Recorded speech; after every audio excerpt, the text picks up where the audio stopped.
Hello and welcome to another episode of the LinkedIn Couch. I'm Jo Saunders. And my name is Reg Sorrell. Today we are chatting about how to approach job hunting from a LinkedIn point of view. Is that correct, Jo? Would you say yes? That's right, yes. We discussed it earlier, so that's the right answer. Okay, so I have got three questions. The first question would be getting started. If you're new to your career or you just finished college or whatever it's high school, how would you approach LinkedIn? Good question. I'm glad you asked, Reg. Now, a lot of people get I guess freaked out because they've got no experience to kind of to put on their LinkedIn profile. So it's just about getting started, but thinking about not where you are right now, but the job that you want. So the job that you're qualified for, that so it's about future projecting. So rather than saying in your headline, for example, seeking new role or looking for new opportunity. And actually this applies to anybody in any stage of their career, so that might be jumping ahead a bit here, but don't put that because recruiters aren't looking for that.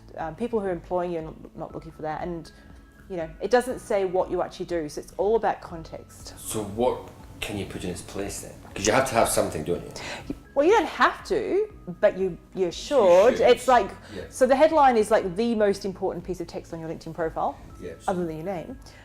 Therefore, what should you put instead? So what language should you use?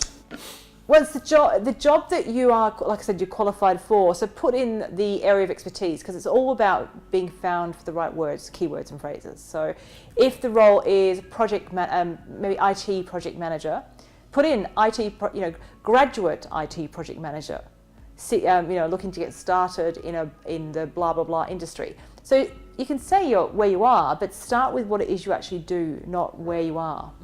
Mm-hmm. Okay. Yes. Excellent. Okay, and is there anything that they should pay attention to within the profile more than others because they are looking for a job rather than just someone who has the profile just to build a career? Well, you want to fill out your profile as much as you can with what you've got. So you want to create a summary, and your summary is your opening piece of conversation. So tell your story, talk about where you're going, what your aspirations are, what are you passionate about. If you know your why, then awesome, put that in there, because that's going to help you stand out. And obviously experiences might be tricky if you don't have much, but if you've worked at Macca's or one of those type of roles, put it in there because it shows that you've developed certain skills. And don't think about the company itself, it's more about what are the transferable skills that you can bring into the role. Education, obviously, wherever you've studied. Volunteering, so if you're not volunteering, and this is a tip I've heard from recruiters, volunteer, because now you've got a reference point. So find a committee that you can be a volunteer on, and then you can talk about that in your experience. But given which we have been talking about video a fair bit, how about doing a video intro to your profile? I mean, it might be a bit scary, but that could set you aside from somebody else, or apart from somebody else who hasn't got the guts to do that. So quick short video, put it on your summary, even create a video post. There was a video post recently that, and this wasn't someone, not necessarily looking for a job, but in response to a job application, and she sang a song. Now, I'm not suggesting, rock out the piano, and I would not be singing personally, but if you've got, that's your talent. I wish my brother joined. It's about standing out from the crowd and doing something different, and if you've got a talent that's got nothing to do with your job that you can embrace, maybe you could do a video while you're juggling balls, if that's something that you can do. Something to kind of make yourself memorable. Yes.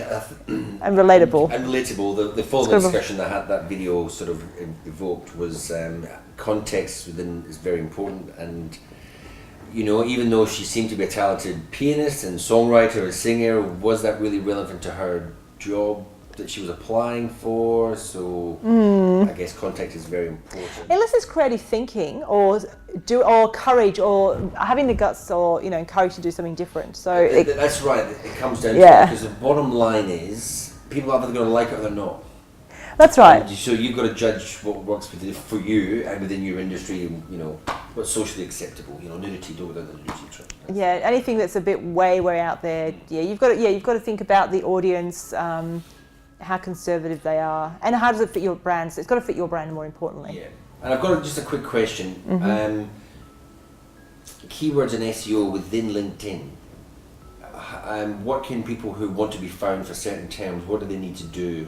Just have those keywords scattered throughout their profile, essentially? Or? Well, scattered, but there's a bit more of a strategic approach. So your headline must contain those keywords you want to be known for. So if the job was brain surgeon, you'd want brain surgeon in your headline. You'd also want it in your summary. You'd want it in the experience as well. Some recent testing, also skills. Actually, skills is another area that I forgot to mention before. Having the skills listed for the job that you want and having people endorse you for those skills. So you want to look for a minimum of 2 endorsements. So ask your mum if you need to, but have a couple for the skills you want. And another side tip for job seekers, in terms of how to write your profile, go to job search on LinkedIn or go to Seek, find the jobs that you'd actually want and then mirror the language in your profile, as long as you can obviously deliver on it. But look at what, because you might call it something else to what, recruiters are calling it. So make sure you're using the right language. Okay, excellent. So we've covered the first question there, which was people who are looking to start their career on LinkedIn and how they should, or no, not the career on LinkedIn, how to start their career and how to approach LinkedIn. The next question is all about maybe those people who have had a career change. So how would they approach that if they've gone from something, from investment banker to hobby farmers? Do you know how does that work? Well, you could kind of get rid of your history because it's not relevant anymore, or you could embrace it, because if you just scrap it and start again, almost people are going to there's questions around, well, what have you done before? Are you brand new? What are you hiding? Whereas if you've got your history there, think about the linkage again, what the transferable skills. I mean, even if you were an investment banker, there'll be some skills that need to are relevant. Farming. Clearly, money is a big one.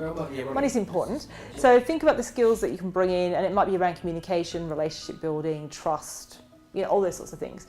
And if you can look at some sort of examples or analogies to bring in using that, context, tell the story. So in your summary, tell the story. Be really open about it, and tell people why. Maybe you rediscovered something, or maybe you had a bit of a midlife crisis or a life-changing moment. I was going to say that's usually the impetus behind most of these sort of big changes, isn't it? It's something you've learned along the way, or you said if you've had an epiphany or whatever it is. So or a health issue. Maybe it's been a health issue, whatever it is, and you've realised that you actually always wanted to have a farm, and that's cool. And so to be honest and tell someone, because someone will either respect you more for that, or they'll relate to you and go, "Wow, that's really cool. I want to know more."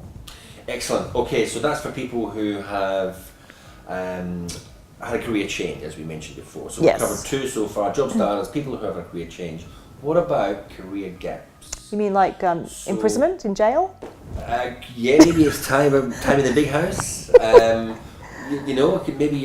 Maybe you took 2 or 3 years off to be with your family, wherever it is. The gap year. The gap year. Maybe you're abducted by aliens. And midlife crisis gap year. I'm sure it's a thing. Career gaps are always sort of tricky to explain away, aren't they? How would you approach that? Well, there's a couple of ways of doing that as well. Particularly mums. I mean, mums take time off to raise kids. I mean, that's pretty standard. I mean, dads do the same these days, but it's a very diverse society, and the way so rather than leaving a gap on your profile, you could actually state what that was you did, and it could be taking a break and being really actually saying it for what it is, but obviously not spending a lot of time writing the whole blurb about how wonderful your kids are and here's some photos. That's when you've gone too far. But even just putting that gap in there and explaining what it was, and it explains then what you're coming back into. And that actually might tie into a career change as well, because maybe you've had some time off with the kids and you've decided actually teaching's now a fit because now you've got this different driver. So there's that. What else was I going to say about career gaps? So if you've got on a gap year, particularly in your earlier, you've studied. Like a travel year, you've got. Yeah, I mean, because that's actually, you think about the skills you learn travelling that you can bring into your career, that's actually a good thing. So it's not like you've just gone, unless you've vegged out on the couch, but bring it in there. But if you've got lots. Story, isn't it? Yeah, and if you're not going to bring it into experience, you can certainly bring it into your summary, depending on how long ago it was. Yeah. Okay, just very quickly, because we are running out of time, not that we have a clock on us, but we are running out of time. How would you cover some time in your life where you weren't really that productive or didn't do anything special? Maybe you were in jail for 6 months. You know what I mean? Like how, you don't want to say in jail for 6 months. So how can you? Do you No. just like how do you? Well, that's a reality for some people. It's a reality for some people. Yeah. But it's obviously not the majority. But Yeah, I probably wouldn't put that on your profile because people are quick to judge and might put you in a box based on it. So I probably would just in that situation I might just leave a gap. And if it comes up in conversation, like an interview, for example, then I suppose you've got to work out how you're going to deal with it because you're going to have to deal with that anyway. Well, you're going to have to deal with it. That's the situation. But it's just a matter you don't want to. Yeah. Oh, another way to deal with career gaps, and it's got to fit with your brand, is you could actually have an ongoing role as an independent consultant. So it looks like you're a contractor. Now you've got to be obviously doing that. You know, maybe you've got some casual work you've been doing under your own banner, like your own. So if you're self-employed, for example, that you could leave it open, but just be careful because it's got to be authentic. It's got to be honest. And That's right. so if you were lying on the couch and not moving, saying you're a consultant wouldn't work. There's no reason why you couldn't say you're a freelance, whatever you do. Would that be a fair thing to say? Well, yeah, because you could be a freelancer who's just not working. Because I mean, it's always it's a quick turnaround of jobs. There is absolutely. That, view. And being a freelancer, you might not be actually engaged a lot to be for paid work, but it's still in your area of expertise. So maybe you were studying or researching in your area of expertise. So maybe that was your gap. You might have been on, like I took pretty much 6 months to write my book. I was still working at the same time, but a large chunk of my time was on my book. So some people take time off to write a book. So that could be a gap. Yeah. So you're still freelancing, but it's a bit hit and miss. 6 months off to write a book. Where's the book? It's still coming. Yeah. So, well, hopefully that's been a bit useful for people who are in those transition kind of points. Yeah, well, I think we've covered beginners, we've covered changes, and we've covered gaps in how to approach job hunting for LinkedIn. So we hope you got something from that. We also would like you to subscribe, and we will get back on the bandwagon of getting videos out every week. That was my fault, we fell off the bandwagon, my apologies. So subscribe and we'll get them out to you. Follow us on, what else are we on? We are on LinkedIn. We are on YouTube. Are we on Facebook? Yeah, subscribe to YouTube, follow us on LinkedIn, connect on LinkedIn. Yeah, LinkedIn's the place to connect. YouTube, LinkedIn, that's what we're all about. So they're the places to find us. Lovely. We'll catch you in the next episode. Thank you for watching. See you then.